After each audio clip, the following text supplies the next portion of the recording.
Di saham itu sebenarnya duit itu kamu cuan terus hilang lagi, cuan hilang lagi, jadinya nol.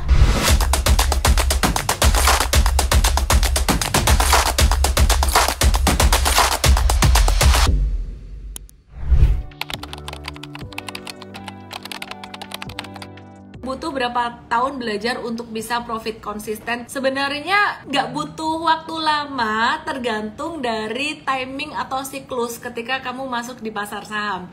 Kalau kamu masuk di pasar sahamnya pas lagi bullish, maka kamu akan cepat banget cuannya karena kamu menyertakan kata konsisten. Aku lebih suka kata sustainable karena kalau profit konsisten tuh profit terus.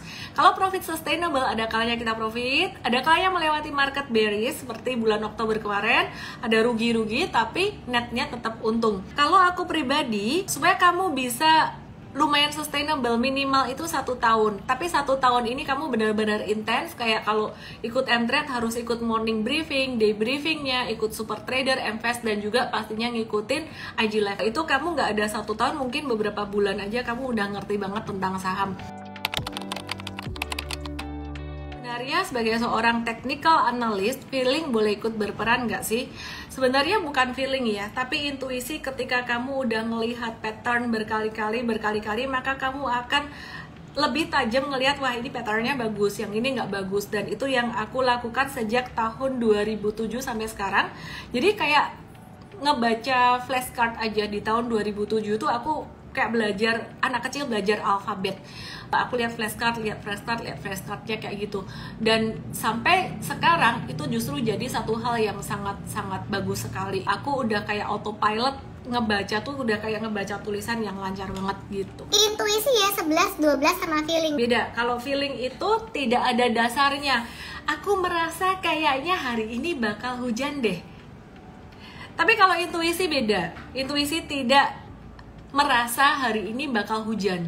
Intuisi melihat, oh itu awan gelap, oh itu mendung, oh ada bunyi petir. Jadi tidak serta-merta kayak nggak ada tanda-tanda terus kamu, aku merasa ini akan terjadi sesuatu deh. Aku merasa besok aku akan dapat duit 100M. Amin. Mari kita aminkan. Apakah kita bisa sukses di market, entah jadi trader atau investor? Karena banyak yang bilang boncos atau ketipu dan lain-lain. Sebenarnya itu menjadi pertanyaan terbesar aku. Ketika aku belajar saham di awal, aku benar-benar skeptis banget. Sampai ada satu temanku, dia tuh bilang gini, Ellen, kamu tahu nggak, di saham itu sebenarnya duit itu kamu cuan terus hilang lagi, cuan hilang lagi, jadinya nol. Aku sampai bingung, aku garuk-garuk. Ini saya salah berguru atau gimana ya?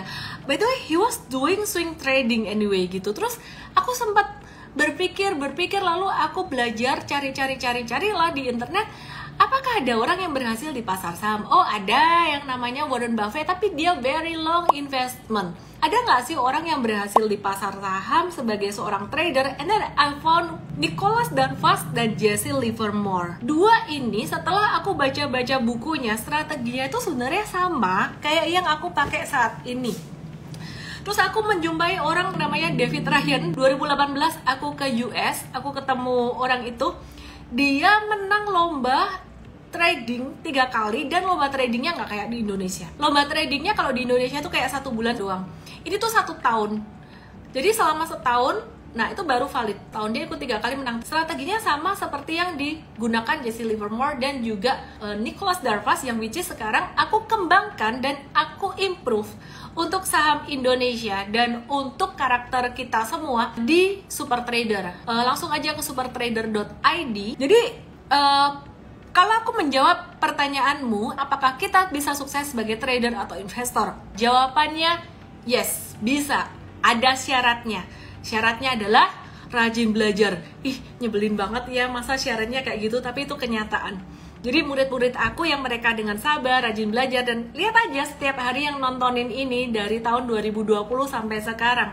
Ada mereka yang member M-Trade, ada yang mereka ikut workshop, ada yang cuma nonton IG Live doang karena keterbatasan dana mereka nggak bisa beli produk-produk edukasi. Sekarang tiap hari 2020 sampai sekarang nggak pernah bolos. Aku jamin mereka pinter. Dia bilang kalau banyak boncos jangan trading, invest aja. Sebenarnya gini, investing itu perlu ketika market lagi turun dalam. Kenapa? Karena memang peluangnya di situ. Tapi kalau trading itu sebenarnya kamu boncos kemarin di bulan Oktober itu wajar banget karena itu siklus kecil. Jadi kamu mesti sabar. Trading itu mesti sabar. Aku ulang berkali-kali sampai kamu bosan, nggak apa-apa ya.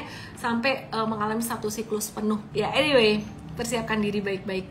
Trading memang high risk teman-teman. Maka dari itu kita ada bikin satu layanan Mvest ini untuk edukasi investing supaya lebih stabil portfoliomu. Lebih baik andalan cuan gede dari IPO, lalu yang sedang-sedang dari trading atau invest. Banyakan teman sesama trader nggak tahu strategi yang bagus, makanya belajar. Aku nggak pernah trading saham IPO. Trading saham IPO itu sangat spekulatif banget karena nggak ada teknikalnya.